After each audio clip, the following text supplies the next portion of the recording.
got 7 in-house agents here. We work with a variety of partner agents who do work for other brokerages where we syndicate leads to. So we may send, for example, leads to someone in Miami, Florida, and pay a split on that lead. But by and large, most of our deals we manage in-house here. And I mentioned earlier, we've been around for about 2.5 years. And by and large, we're driving people to our website and our mobile app. But we monetize and make money just like any other brokerage would through buying and selling homes. We do have a little bit different pricing model. So that's sort of our hook. And I'll kind of speak to that and how we've been successful with it. But we have a 1% listing fee subject to a $3,500 minimum.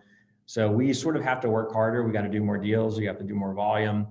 We have to be very efficient in lead acquisition costs. We can't spend a ton of money on marketing or else we won't make money on those leads. Mm-hmm. And then conversely, on the buy side, we actually refund a portion of our commission based on the frequency of showing. So if someone sees 0 to 5 homes with us, we basically refund them 1.5%. And then that number keeps dropping based on the frequency of showings they do with us. But just to speak to like who we target and how we carved out our niche. Yeah. We sort of went through this exercise of like, what's special about us? How are we going to like stand out and cut through the noise? And so we came up with our hook, which is a combination of technology and also sort of what I would refer to as pricing innovation. And so we have this, commission refund element, and we also have a lower listing fee element, and that helps us attract, leads on the both buy and sell side.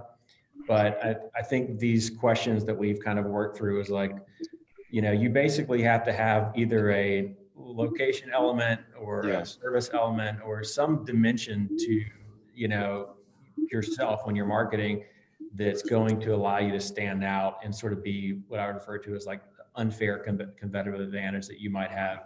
Mm-hmm. And so we've seen other people in our market here in Atlanta that, specifically work with condos or specifically work with first-time buyers, specifically work in an in-town market. And then we're in Florida as well. There's people that we've competed against that are only there's a community called the Villages in Florida. It's like the fastest growing community in the state of Florida. And they only work in that little community, right? So, but we use our hook as this sort of lower listing fee and our commission refund and the concept of on-demand showings. That's how we run our ads, and that's how we're successful. So I just would point out that I think anyone needs this on the offset to just kind of to even stand out at all. They have to have some sort of dimension that's unique. Mm-hmm. That's going to make your ads more and more impactful. So talk to me a little bit about just how that goes, like picking the niche that you're focusing on, how that actually goes into your marketing and how you think about it. Do you quite literally, you say, hey, you know what, we're running an ad focusing on the Villages. And so therefore, we know our niche is the Villages. So therefore, we're going to run ads and put X number of marketing dollars towards those niches, and we're going to exclude everything else. Or is it a little bit broader than that? Talk to me about that a bit. Well, I think the best example is here specifically in Atlanta. We focus on, let me go back to that in a second. We focus on a couple of different communities because, for example, in Facebook, you can drop a pin in the middle of Atlanta and draw a 30-mile radius, and you're going to capture about 8 million people. And it's very expensive to do that. It's even more expensive to do that on AdWords. And so we tried that in the beginning just because, we wanted to cast a broad net, but we discovered over time that it's more cost effective to pick specific communities and areas and really zip codes. Mm-hmm. So we focus on the fast growing zip codes. We focus on the zip codes with a low day on market number. Mm-hmm. So if, for example, North Atlanta is a more affluent area and the home prices are higher. Mm-hmm. But some of those communities we actually don't target on purpose intentionally because first of all, it's more competitive. Mm-hmm. There's more agents there. there's a lot of noise in those areas. Yeah. And actually the days on market number is higher. So like it takes longer to sell homes in those communities. And so we focus a little bit more so on areas that have faster turn, lower inventory. Yeah. And so those are just better listings to get, we've discovered. And so now commonly those prices might be lower, right? So they may be a 300K price point, 250, 300, 325 price point versus a 500, $600,000 price point in the suburbs. But we've had more success there.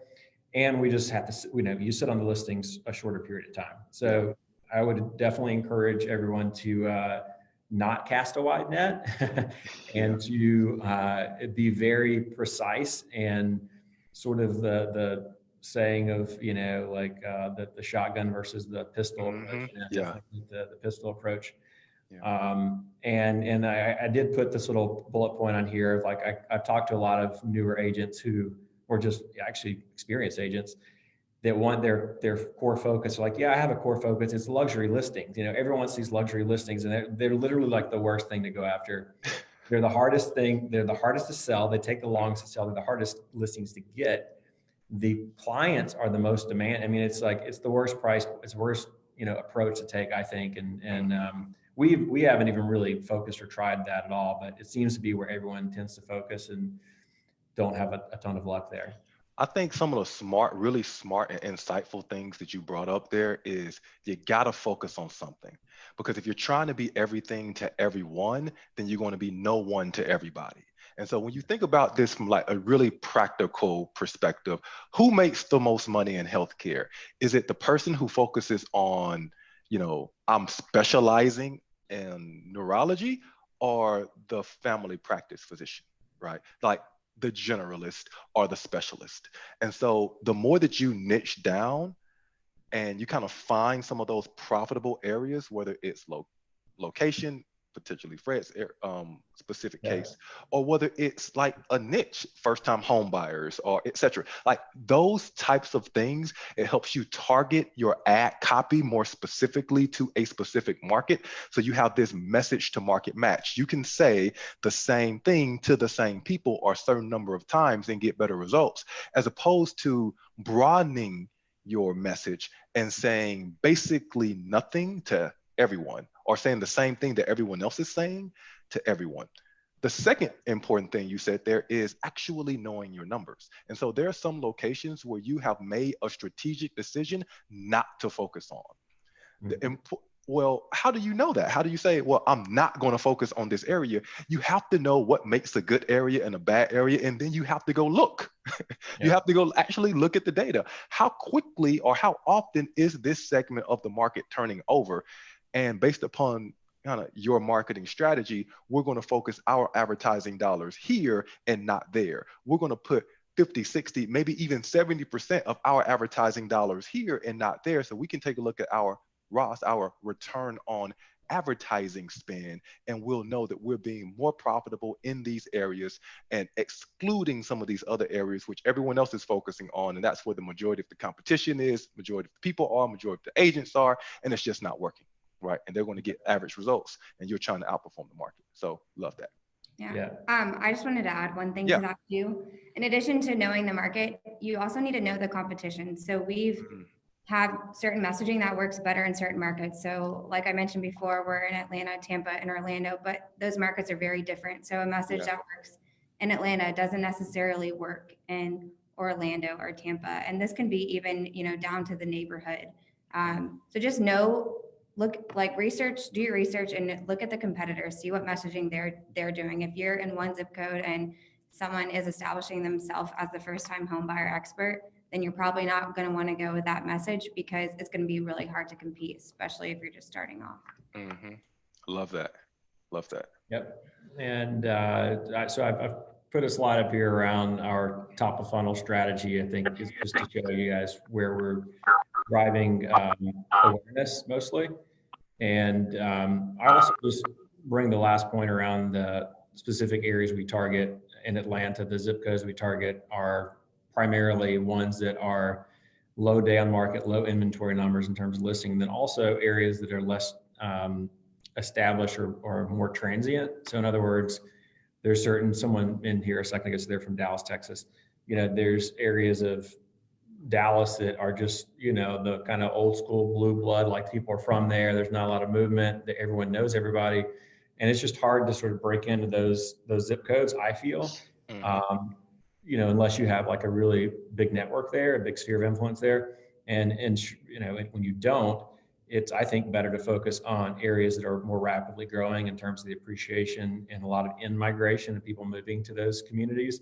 The people aren't as established, they don't have roots there, and consequently, they're looking typically for agent relationship because they don't know anyone there. So anyway, those are the core targeting metrics we use, and then to actually drive that traffic, we do a combination of these, 5 or 6 things from an awareness standpoint, sort of, or an intent standpoint. The sort of lowest intent would be, in our opinion, billboard and radio, meaning they're really not looking at all for us or even care about us.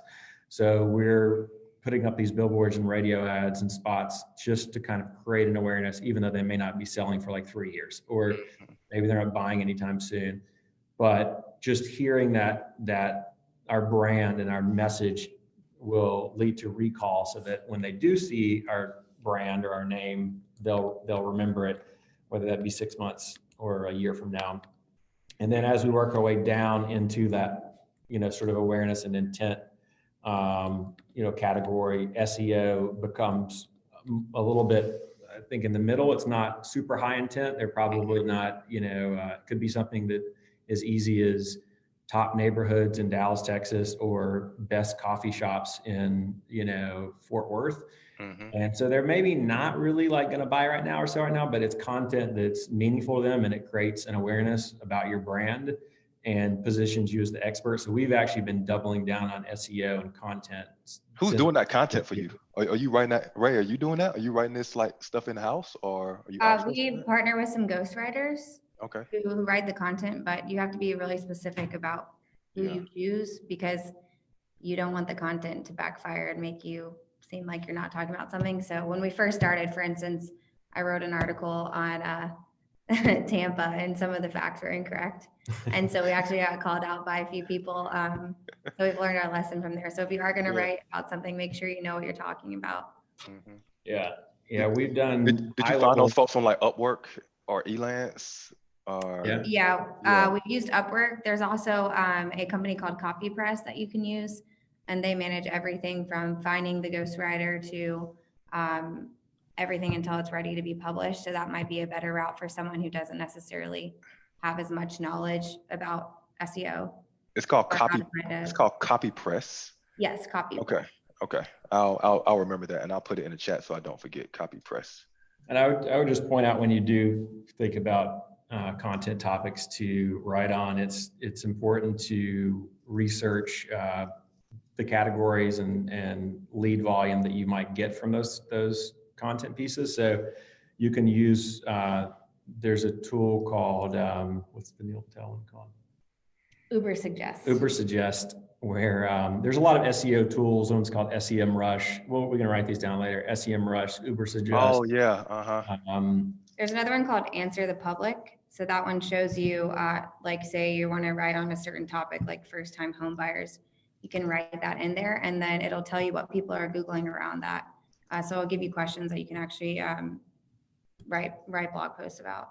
Yeah. So I mean, if you're doing like, sometimes you want to do basic ones like, what does the due diligence period mean, or something that a very basic contract-oriented blog piece that could be useful for email marketing, but then, they're probably already under contract with that, right? So like, you want to have more top of funnel, higher level stuff like, that's why I mentioned the coffee shop one, because it's kind of irrelevant. It's not really, doesn't have anything to do with home buying, but it could lead to a prospect and be useful for someone. So, but just if you research that, you'll find out what kind of traffic each of those topics drive. Yeah. And then the other category, obviously, we'll talk about Facebook, do Facebook. And then the highest level of intent is AdWords, meaning when they type that in, they're probably very serious about doing that particular, action, whether they type in like realtor in, Austin, Texas, or, the school system in Dallas or whatever, right? Homes with, top schools and that sort of thing. Yeah. AdWords tends to drive a little bit higher lead quality, I would say, compared to Facebook. We've seen. Mm-hmm. Talk about what's the difference? Like, tell everyone what is a long tail keyword and why that's important, right? Because as that goes to intent, right? So you kind of hit on that a little bit, but talk about the difference between short and long tail keywords. It's also, I think, a function of the spend, right? Because if you have a huge budget, and most of us don't, we don't, but you could probably afford to pay for realtor in Dallas. That would be extremely expensive to rank for that. Mm-hmm. Unless you're just running it for like 1 week. But if you're running that in perpetuity, it would cost a lot of money. Probably upwards of like $15 a click, and that doesn't even get you the lead. That's just the click, right? That's just a click, and that's how it is. Realtor in Atlanta is a very expensive phrase, broad match phrase that you could theoretically try to rank for. It'd be very expensive. So, rather than doing that, of course, you might try, for example, there's a community here in Atlanta called Alpharetta, so that would be a suburb, and it would be a much more manageable keyword to rank for, realtor in Alpharetta. So you can, of course, get much more long tail than that by saying, for example, in Florida, long tail keyword search might involve ranch homes with pools in Orange County, which is Orlando. Mm-hmm. And so that would be even cheaper, right? Because it's much more specific.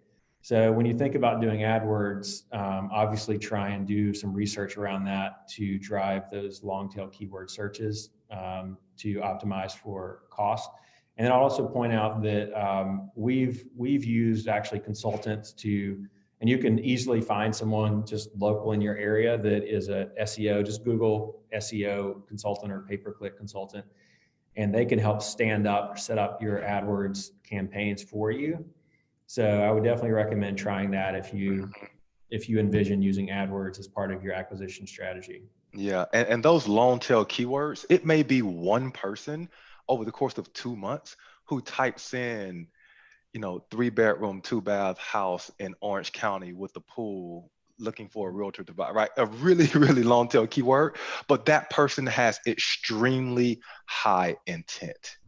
And so what we're talking about here is quality over quantity, how to balance that, thinking about the strategy that you have, the position that you have in the marketplace, and also your budget.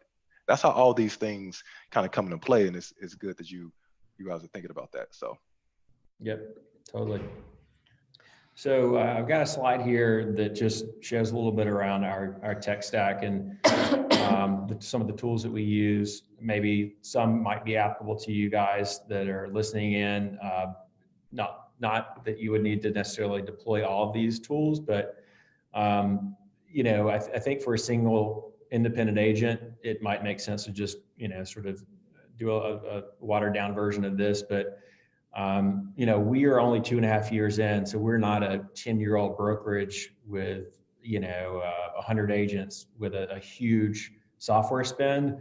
We spend between $1,000 and $2,000 a month to maintain our tools, but it's something that you could get done for much lower than $2,000 a month. You could deploy a fraction of these and only spend $200 or $300. So.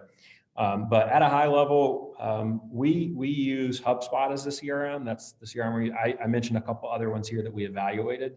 Do you have the free version of HubSpot or do you have the paid version? We have a paid version, and we actually use HubSpot for marketing as well. Yeah. So that's why it's a little bit more expensive, because we use their marketing automation. Mm-hmm. But they do have a free CRM, which is why I put them up here. CRM. It's not quite as customized in terms of real estate specifically. We, for example, looked at a Salesforce tool called Property Base, which is very much real estate specific CRM. But Brivity is real estate specific. Insightly, I think, can be easily edited to where it can manage your transactions. But I've actually never even heard of Insightly. I've never even heard of it, It's actually. pretty cheap as well, and it's very user friendly, and I think pretty easy to set up. But obviously, the more customizable you get, generally the more expensive the CRM becomes. But so we specifically use HubSpot. We use Slack for all of our notifications and collaboration between agents, and also just internally here when we share leads and see leads coming in. So What is Slack Slack? is Yeah, definitely. what is Slack? What is Slack? Tell everyone what Slack is. I'll just show you really quick here. So I don't know if you can still see my screen here, Yeah, but we can see it. Yeah. this is our Slack channel, and you can see like here's me. These are all the people that are on our team, and you can. So for example, whenever we get a showing that comes in, like here's a showing request that came in today, and we have a little. So we have a couple other tools as well that I won't dig into too much. But we have our own sort of internal dashboard here where we kind of manage our showings, and that's just something that we specifically do. And then we also have leads that come in through other channels, and they would kind of just plop in here, and then the agents can contact these particular leads. But that's sort of like ground zero for us. We really have to have Slack, because and also it's on your mobile device. You can kind of see things coming in regularly. Yeah. Maybe not as useful for like an independent single agent, but it's certainly useful for us. I mentioned AdWords. You could go through a local consultant to help stand up your AdWords campaigns, or you can even just go in there and toy around yourself and set up a campaign pretty easily. I mentioned blogs and SEO. This is probably maybe a little overkill for some people if you don't want to be writing blogs all the time. I totally get it. But the reason why I even bring it up is because you can't just rely purely on ads. There's got to be some sort of website or some sort of like space where leads go to, where you can remarket to them and retarget them. And there's got to be like somewhere that all of your information lives, right? And so that's why either a blog, really you either have to have a blog site or an IDX, right? So like one of these two tools is sort of, table stakes, so to speak. You sort of have to have it. And so, have you gotten any deals from that, like from the blogs? I know a lot. Well, I know a lot of people are thinking this crap. Blogs, everybody got a blog. Are people really reading the content? Is it just clickbait? Is it worth the time investment, or is it worth the money investment I'm going to have to do to go find someone on Upwork or Elance? Like, have you gotten any deals from that? Yes, and I wouldn't say it's completely necessary. I think some form of an IDX would be first. I would do that before a blog personally. I think as you grow and get bigger, content can inform. It helps put your email marketing campaigns on a more, I think, sophisticated level. Yeah. And so, because when you're doing email marketing, what are you going to do? You have to have some value delivering to someone. If you're emailing them, for example, on a monthly basis or whatever cadence you're on when you're emailing your sphere, like you're not just going to say, "Hey, what's up?" Like you got to give them some value, right? So those, whether that's a blog post or whatever, or listings. And so, but again, it may be not entirely necessary right away, but an IDX is, I think. And so we have our own sort of, I would call it a custom IDX. It's really our own. We've pretty much built an IDX, and so we integrate with 4 MLSs right now in Georgia and Florida. But in lieu of building your own IDX, you would use something like Playster or Real Geeks. Those are probably, I don't know, $500 a month. I've heard $1,000 a month, and they have the listing portal. They're highly customizable. But that's the only way I can think of to drive people to your listings. Otherwise, you're sending them to Zillow, right? You're selling realtor.com or whatever. You need to send them back to your site when you're doing boosted posts. So you sort of have to, I think, have an IDX and sort of blog maybe like tier 2, down the road.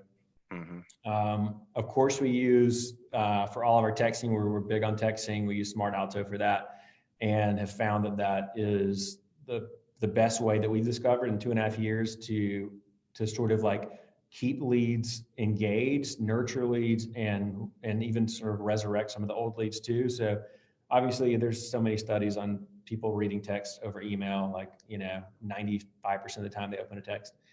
and like 20% of the time they open an email, if that.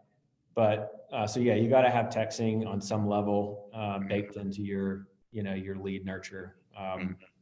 Specific to landing pages, we use Instapage. The other 2 or 3 that we recommend, we looked at would be Lead Pages, a little bit less expensive, and then Unbounce is a little more sophisticated. So that's if you want to run your own custom, you want to build your campaigns, you want to build your landing pages, not off the templates. You're going to make them highly customizable, and we can show you some of our landing pages. Yeah. But if you don't want to build your landing pages and you just want them out of the box, then you would use something like Sync, actually based here in Atlanta, or Boomtown, which is pretty much the same thing. And they have templates for these landing pages that will stick your logo up there, your name, and then, it could be like a CMA landing page. It could be some sort of like buyer landing page, et cetera. Did you pretty much have to have landing pages, I think. Did you look at ClickFunnels, by the way? Or ClickFunnels, yeah. I've looked at it, but yeah, same kind of concept. Yeah, I have not used it before that. You didn't use ClickFunnels, and so like, why would you send someone to a landing page and not just use a Facebook lead generation ad? Because now when you talk about landing pages and IDXs, and you're talking about like the conversion part, right? Getting people to request information from you, whether it's a list of homes, home valuation, a report on the best homes in Alpharetta, something, right? They're requesting something for you. Now you're at the reciprocity stage where they're giving you something, name, telephone number, and email address, in exchange for something, the value that you're providing. Why would you go through all the hassle of looking at custom landing pages, lead pages, ClickFunnels, Instapage, Unbounce, as opposed to just using the native lead generation campaign within Facebook? Don't they do the same thing? Why would you do something? Yeah, Ryan, you can chime in as well, but we've actually done both. And we found that if you use the form fill on Facebook, you can probably get more leads, to be honest with you. Remains to be seen if they're always like the highest value. We've run some campaigns where you can try this in your neighborhood.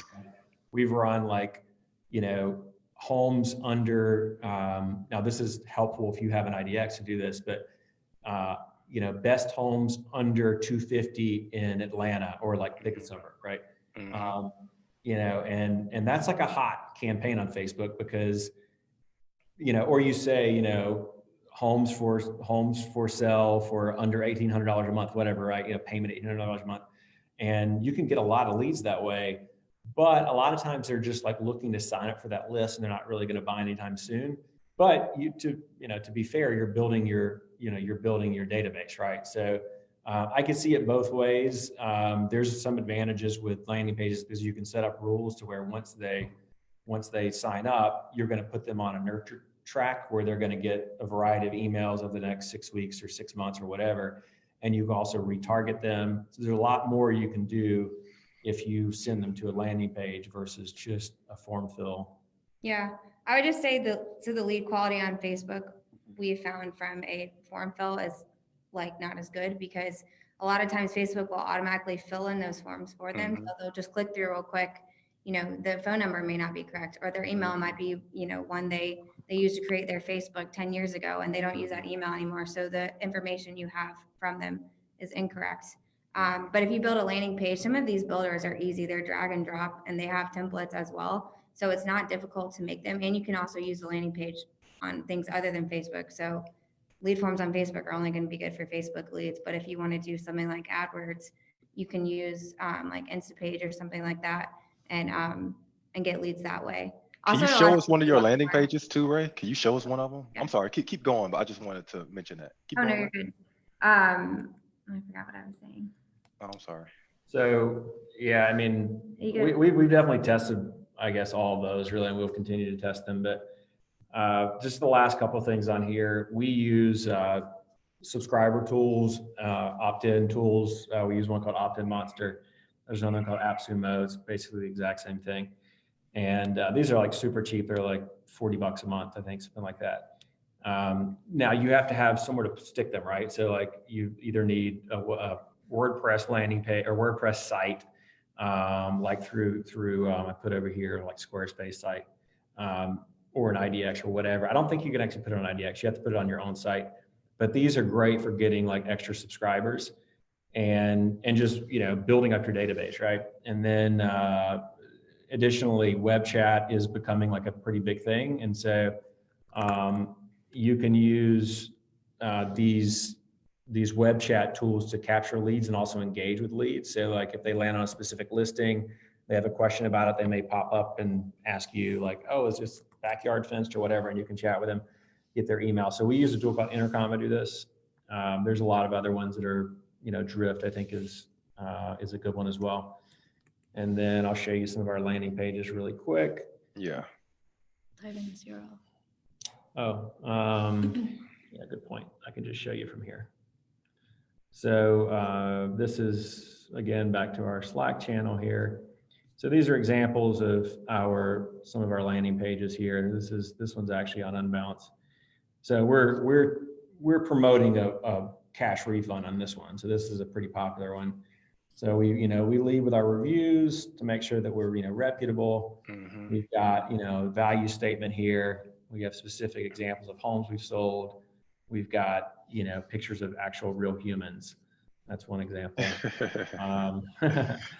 And how are people getting there too, right? So people, just to be clear, these are quite literally, you're going into Facebook, you're running a Facebook traffic or conversion ad. So this is not a lead generation ad that you're running. You're running a traffic or conversion ad to people in a 15, 20 mile radius of one of the niches that you picked, one of the locations that you have, right? Sure. So you're picking that location, you're running a lead conversion or a traffic advertisement. And when people click that ad, they're not putting in their name, telephone number, and email address natively within the Facebook lead form. That's not what's happening here. People are clicking that, and then they're going to one of your landing pages, and they're having to manually type in their name, telephone number, email address, and answer the other questions that you have there. So fundamentally, what you've done is you've made it more difficult for people to give you their information, which means that only the people who are most likely to talk to you are going to give you their information, because you've increased the friction there. And now, so one of the things that people say a lot is the quality of leads is so low. The quality of leads is so low through Facebook. It's because the level of friction is really low. They can just, like Ray was saying, they can click, click, click, click, click, and they can go through without even thinking and put all of their information in. And so what that means is you'll get more leads at a lower cost. You'll get higher quantity of leads, but there'll also be lower quality because the level of friction is gone. So what, like the strategy that Fred and Ray are using is saying, you know what, we're going to generate a bunch of leads anyway. Let's make sure that those leads are as high quality as we can get them to be by forcing them to manually type in their name, telephone number, and email address. And I think you also ask them a couple of other questions, don't you? It depends on the ad. Usually we try to see like what market they're in, what's their price range, because that helps us determine like, you know, what kind of message to serve them next, or like what kind of conversation we want to have with them. One thing that we just, you know, we've started doing that's helped us save time too is we've been using Smart Alto to text these leads, the Facebook ones especially. So when they come in, they get a text from Smart Alto within about 3 minutes. And they try to engage with these leads in a conversation. So usually they'll ask them, how many bedrooms are you looking for? Or are you a first-time home buyer, to try to get some response. And that helps us narrow down who we're actually going to spend time trying to talk to. So, I mean, you know, last month we ran one ad and got 70 leads from Facebook on a landing page. So these are higher intent, but still we had used a Smart Alto tool to text them. And so if they don't respond, then you're not spending your time trying to engage with these people. But the people that do respond, then Smart Alto actually sets up a meeting with them. And we only spend time calling the people who do respond to text, rather than spending time, you know, trying to send one-off emails to these 60, 70 leads, trying to get them to respond. Yeah. That question, where are you looking to live? Is that free type or is that drop down? That's free type. That's free type. Okay, so are you round robining these? Or are they all going to, they're all going to Sarah? These are going to an ISA, and basically the way it works is if, depending on their disposition here, so if they say they're looking to buy now, we go directly to one of our agents. But if it's 3 to 6 months, and we have some other categories that are even longer, like we have a category that's just researching for people that are literally nowhere close to being ready to buy or sell. We would nurture that particular lead. In other words, the ISA wouldn't even necessarily like call them. But so that's why it's important to set these up. You know, people are coming here through, because I see up top you have newbuild.simpleshowing.com/Facebook. So people are coming here through Facebook. Do you also have like similar landing pages for people who are coming through Google? Okay, so that's a really, really, really important point. So let's just stop here for a second, because earlier we talked about how Simple Showing is positioned in the marketplace. Next, we talked about how they're driving traffic based upon the level of intent. So you have people who are maybe top of the funnel, middle of the funnel, and bottom of the funnel. And so people who are like more maybe top of the funnel, they're driving a lot of that traffic through Facebook. And they're trying to figure out which of these people who may have lower intent, of the people who have lower intent coming through Facebook, which of them are further down the funnel, which of those people are most likely to want to talk to us. And so they're increasing the level of friction, sending those people to a landing page as opposed to just capturing their information through Facebook. But then separately than that, we've also talked about the folks who are coming from Google have higher intent. They're typing in those long tail keywords. They're saying, I want to find a realtor in Alpharetta who can help me find a 3-bedroom, 2-bath. That's a very long tail keyword, which has higher intent as opposed to someone who types in realtor Alpharetta, right? The longer tail the keyword, the more likely that person is to actually be in the market for your services. They're sending those people who type in long tail keywords, click on their Google ad, to the landing page that you just saw. That's one of the important reasons they have a landing page, because the questions that they're asking on their landing page, you can do that. If you don't want to spend the money or you don't have the technical knowledge to go out and get a landing page like Lead Pages, Unbounce, right? If you don't have the money to do that, you don't have the time, you don't want to hire that, right? We're talking to some technologically savvy people here. If you don't have the money to do all that stuff, you can do some of those same strategies in Facebook. However, you can't take a Facebook lead generation ad and send a Google lead there, right? You can't do that. That's why they have the landing pages, because they're using the landing pages in different parts of their funnel for different types of people, whether they're coming from Facebook or Bing or Google. They're sending people throughout their funnel. And fundamentally, they're saying different things to different people based upon where they are in the funnel. So it's a more sophisticated and more dialed in marketing funnel that we're talking about here. Absolutely. Yeah, and I was just going to point out, we have a variety of different, I mean, this is just a list of some of our, specific landing pages. I mean, you can tell there's, 20, 30 of them. So it's, as you build out these landing pages, whether it's on InstaPage or Boomtown or whatever, there's a variation of different like messaging, whether we're going for sellers, buyers, new construction, first-time buyers, selling a condo versus selling a cheap house, expensive house, whatever. So they're all slightly tweaked. And the more you A/B test, and a variety of these tools will give you the option of testing different messaging. You can kind of fine tune which ones work the best. I think that's it in terms Fred, of. Fred, one quick thing. So I just want to answer a question. So by the way, if you have questions and you're in the Zoom call, then you can put those questions within the Zoom chat because I'm going to start taking a look at those in a moment. And if you're watching this through Facebook and we're streaming through, you can ask your questions there too. And so Joe has a question for you and Ray. It says, I may have missed something, but when you offer a rebate, uh, the money must also be coming from title or lenders. Then you combine that to create the big numbers we're seeing. That's a question. And you're on mute now. Okay, you're on mute. Okay. You want me to ask the question again? No, I got it. Yeah. Okay. So, right. I mean, we actually, it depends. So the numbers we have, we'll run different campaigns. On average, we do a refund of a little under $5,000, about, $4,200, I think, something like that. And so the average price point we serve is a little under 400K.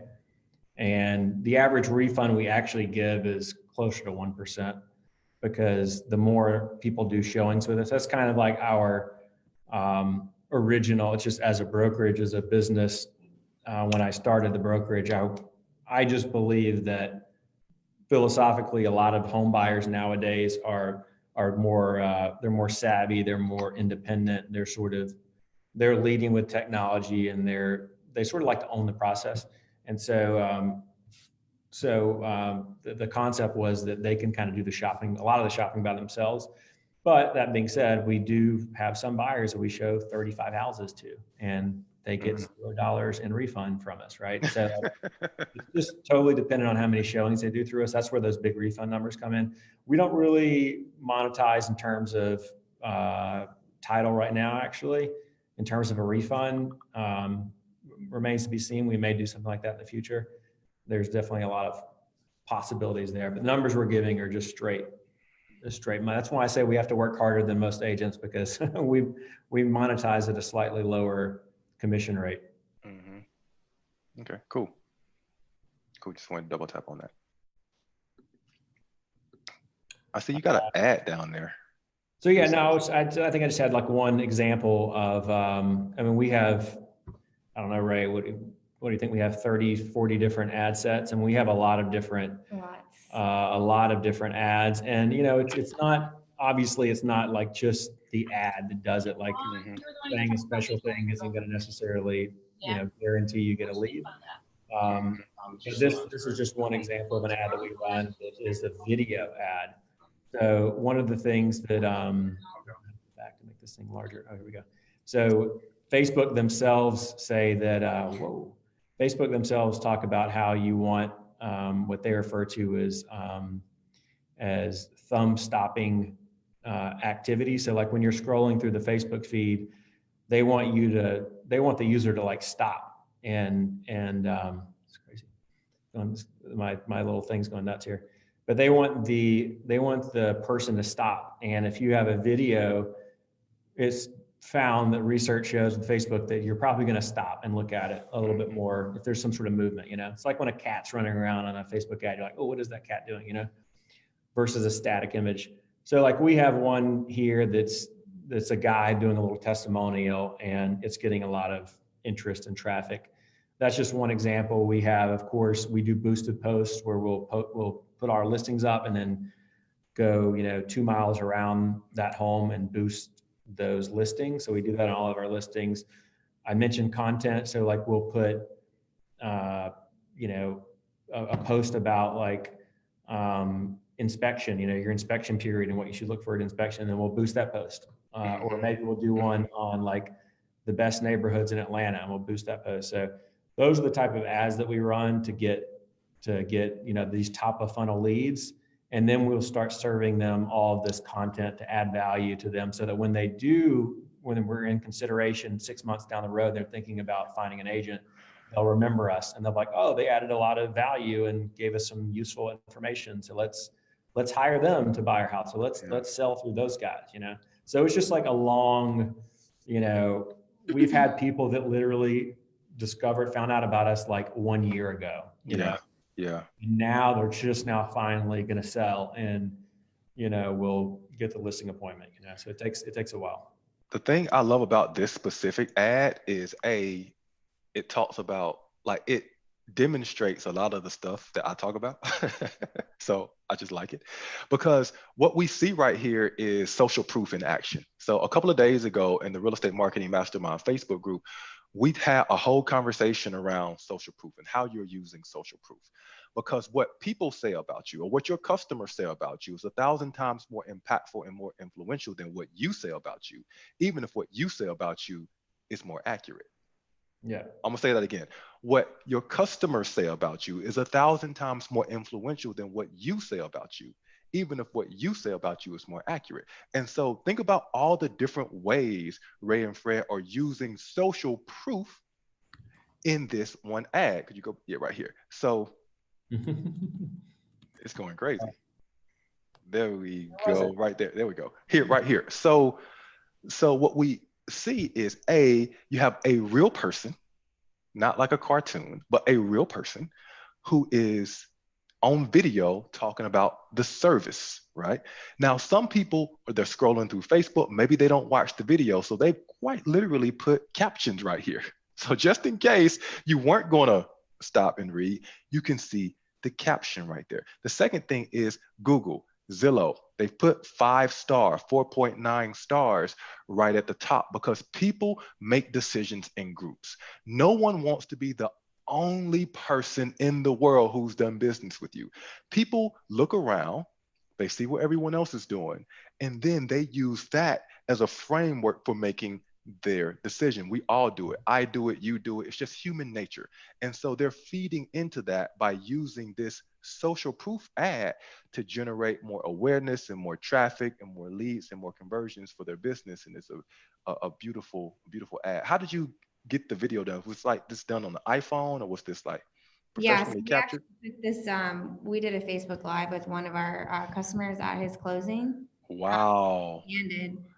So I just took it on my iPhone, honestly, and then took the footage later and made it into a video ad. So even to run videos on Facebook, you don't need a ton of money. I mean, we did this on iPhone. Thank you, Ray. So could you say that again, Ray? Yeah. Just because you don't have a lot of money doesn't mean you can't run video ads. You can take them on your iPhone. iPhone has a tool that you can clip videos. So I did it on my phone. I just shortened the video clip to this part where he was talking and then uploaded it to Facebook and made a video ad.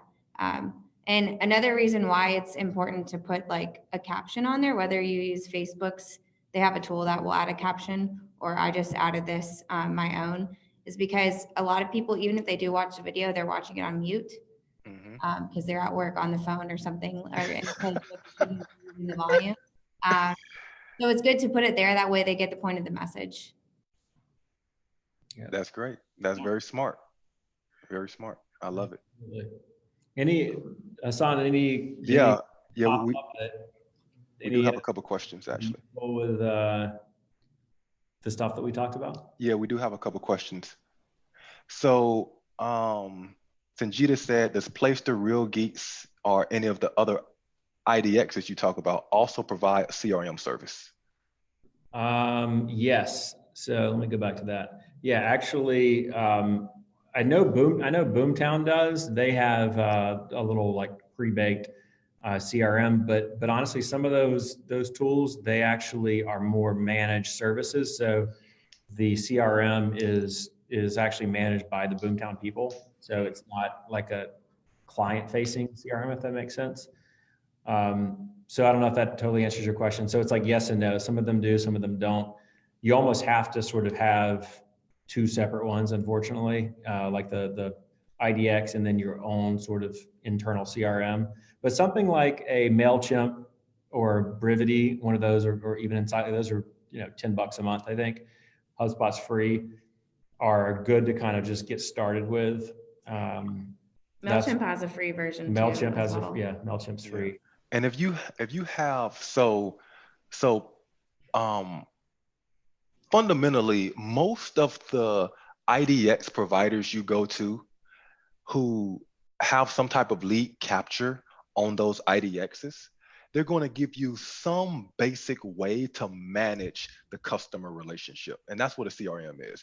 Customer relationship management system, right? CRM, customer relationship management system. So it will give you some way. So when you talk about, Sanjita, when you talk about Real Geeks, when you go to Real Geeks and you do a demo with them, Real Geeks is known for having a really strong IDX. We have 50, 70 customers who use Real Geeks, known having a strong IDX.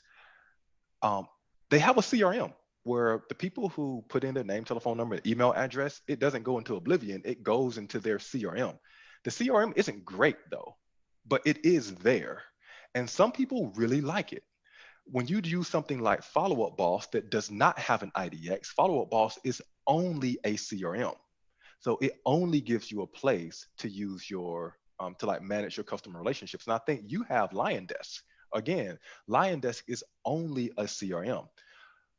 Playster, they're not known for their websites. I'm sorry, for their CRM, they're known for their websites. So Playster, when you go to Playster and someone puts their name, telephone number, email address in, the lead will go into their like CRM, but it's not the best. And that's the case when what Fred is talking about, you're probably going to want to send that lead somewhere else besides just keeping it in Playster. You're probably going to want to put it into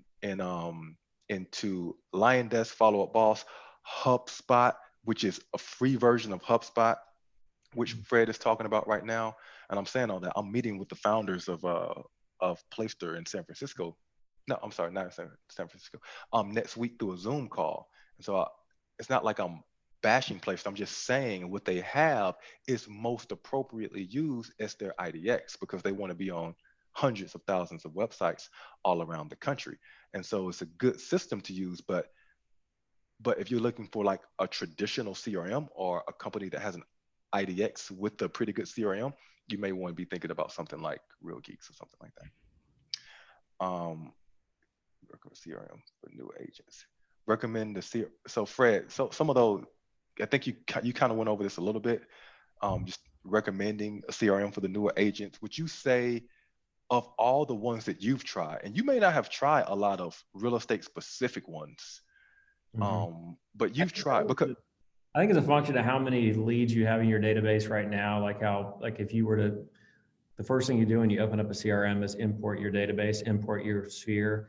And if you have, you might want to choose a different tool if you have 100 or 200, friends and family in your sphere versus if you have like 10,000, Yeah. If you have 10,000, you're probably going to want a more sophisticated tool. Like you might want to do like a HubSpot or something like that.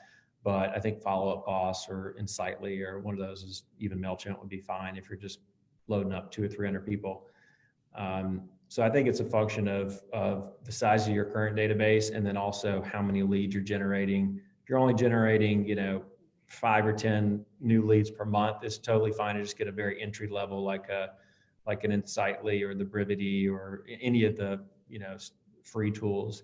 Yeah. And if you're going to really start cranking out and, using, Facebook, using Smart Alto, using things together, and you're driving 100 leads per month, you probably want to get a more complex system that has more rules that you can set and, just more bells and whistles, functionality built in.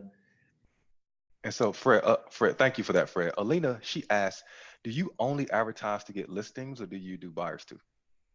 We do both. We have probably about 60% of our business is sell side, and then about 40% is buyers. Who do you prefer working with? What's that? Who do you prefer working with?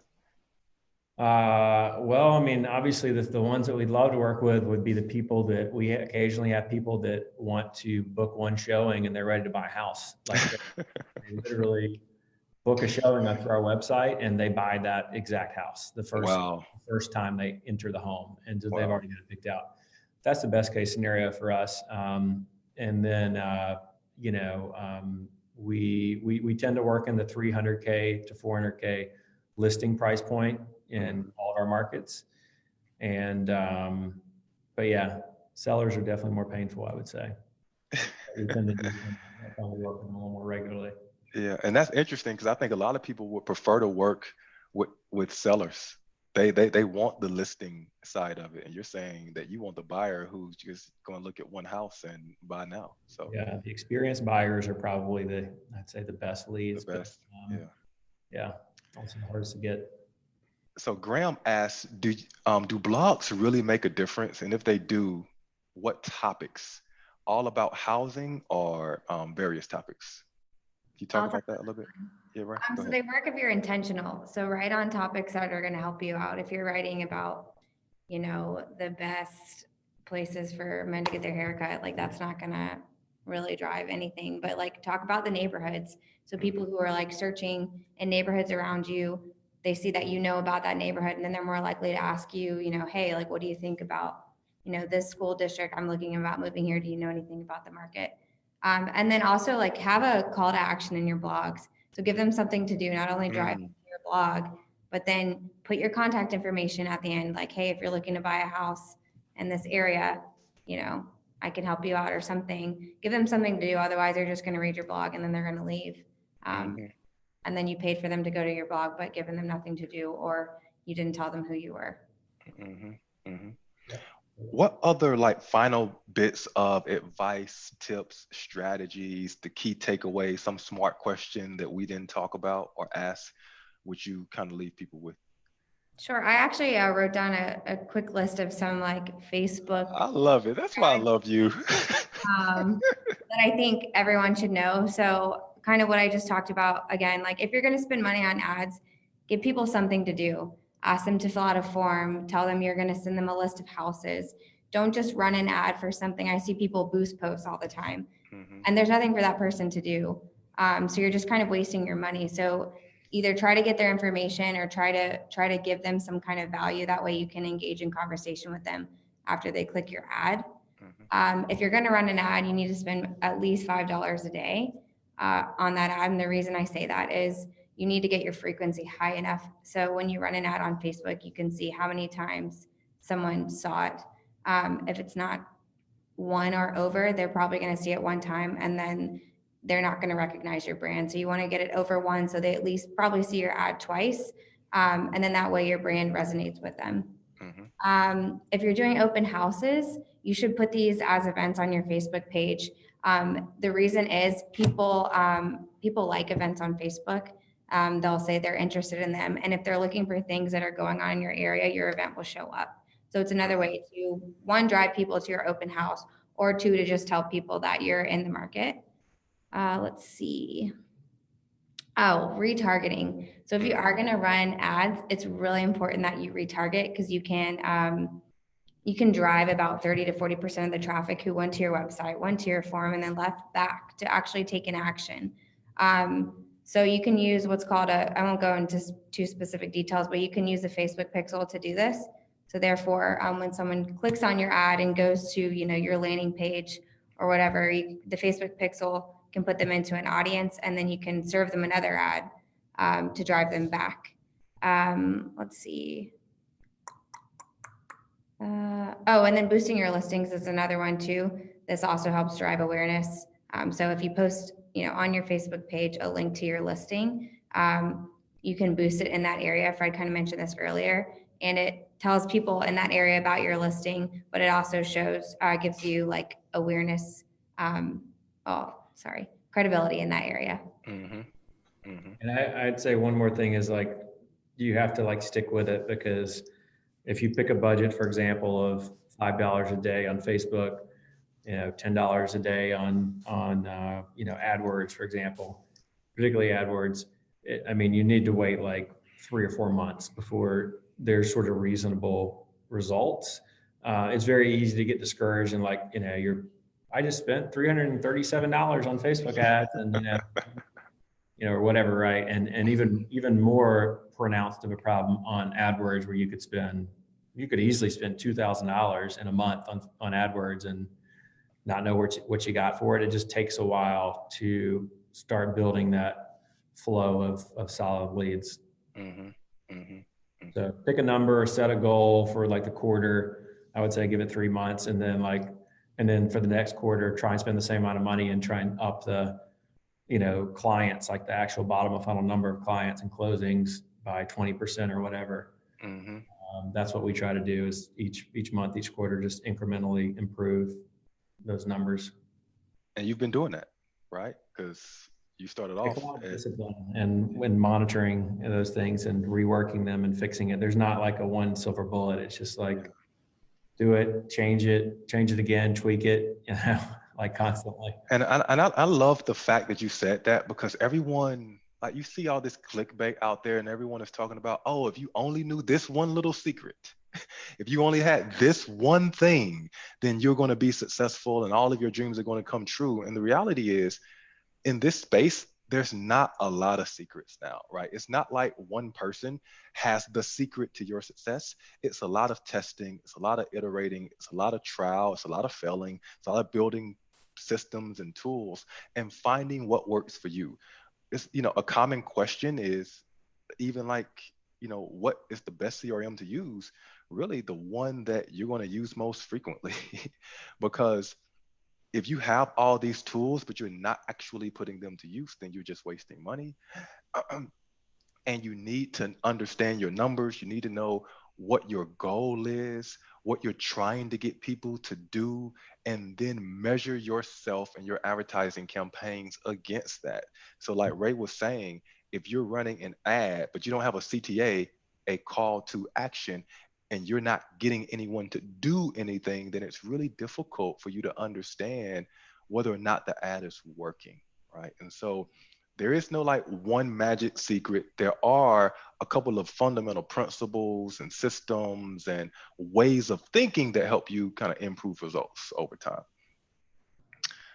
One final question here, and then I'm going to start to wrap up. What's the most efficient media program to use for new agents who are literally just starting out and they're short on money? So you don't have any money, and there's a lot of things you can do. Google, Facebook, Instagram, Bing, radio, TV, billboards. What would you all use? I would say Ryan can chime in too. I would say it's back to picking like a specific area. Ideally like 1 or 2 zip codes, maybe 3 zip codes. You just can't do like a whole, someone's from Dayton, Ohio. I mean, even Dayton, Ohio, which is not a huge market, like you just can't do the whole Dayton. It's too big. Yeah. You definitely can't do all of Atlanta, so pick certain zip codes. And I would say do a combination of just 2 things, which would be Facebook and AdWords, with maybe this is a rough split that I think worked for us in the very beginning, and we've edited some over time, but 60% of your spend on Facebook and 40% of your spend on AdWords, so if you are going to do $1,000 a month, maybe spend, or call it $500 on Facebook, $500 on AdWords, and so you have to put some money behind it to get some legit leads. But if you did that and picked 2 or 3 zip codes and really just hammered one specific thread that you're talking about, like meaning you're only targeting sellers, you're only targeting buyers, that tends to be the, I think, thing to be successful in anything media program wise. Yeah. So if you want to go the completely free route, Canva is a good tool to make ads. It's free. You can make static ads and you can make video ads. That's Canva, CANVA. I actually use that. We use the paid version, but it's super easy, drag and drop. And then reach out to your network, make a Facebook page, invite all your friends. You might think that's annoying, but people will follow you, and start posting about your business there. If you have closings, post about it. It's not bragging. It establishes credibility. Make an Instagram, go live when you're doing a house tour. Show people what you're doing. You'd be surprised at the people who will actually reach out, months after they followed you and actually want to use you. Yeah, totally. That's so much valuable information. That's why I love y'all, because y'all are like so rad, so cool. And you kind of have goals. You know what you want to do. You put together a strategy and a system to do it. And the proof is in the pudding, going from 0 to over 200 homes in a little under 3 years. I think it helps that you just have this. You have this want. Maybe it's just, I don't know. Maybe it's the way that you were raised. Maybe it's just you intrinsically. You just always want to learn more. right? And so you're always testing, you're always learning, you're always doing something else and figuring out what's going to work the best for you. So we've talked about a little bit just fundamentally who you are. And Fred, one of the things about you is I didn't know your dad was a broker. I didn't know that he was a Yeah, broker for a while. 30 years, and Um, yeah, sold Caldwell Banker franchises in the early 90s, early 90s, uh, way back in the day, man. Yeah. yeah, that's back in the day. So we talked a bunch about kind of who you are, and how you both got into the business, coming from a startup background, Salesforce, and then other startups for you, Ray. And then we talked about Simple Showing, how you're positioned in the marketplace, why it's important to focus on a niche. And then we start talking about a little bit of the marketing that you're doing. So the way you think about low to high intent Google ads to Facebook ads, and then some of the tools and technologies that you're using from, you know, um, the landing pages. You're not using ClickFunnels. I don't even think you looked at ClickFunnels really, but you ended up on, I think, lead pages. End up using lead pages and some of the other tools, HubSpot, Smart Alto, obviously to convert leads. Thank you for that. Appreciate it. And then just talking about some of the other kind of strategies, the Facebook ads that you're using, how you think about the business and how you think about conversion. And so I think this conversation has been super helpful for me to better understand your business, your needs, wants, expectations, and how you're thinking about growing. And I believe it's been valuable for the team here too. So if it has been valuable to you, make sure you give Ray and Fred a big shout out in the Facebook group. Say thank you, because that just helps us get more really smart people on who are truly growing their business to kind of pull back the curtain a little bit and share some of their valuable things with you. So we are signing off. I appreciate everyone. Thank you again, Fred Bye, and guys. Ray. Thanks for joining. It's been great. I'll be in Birmingham in not this week, but the week after then. And I know that if you decide you want to drive down, then give me a ring because I would love to chat with you. Awesome. All right. Thank you, everyone. We're signing off. See you, man. Bye, Be guys. well. All right. Bye.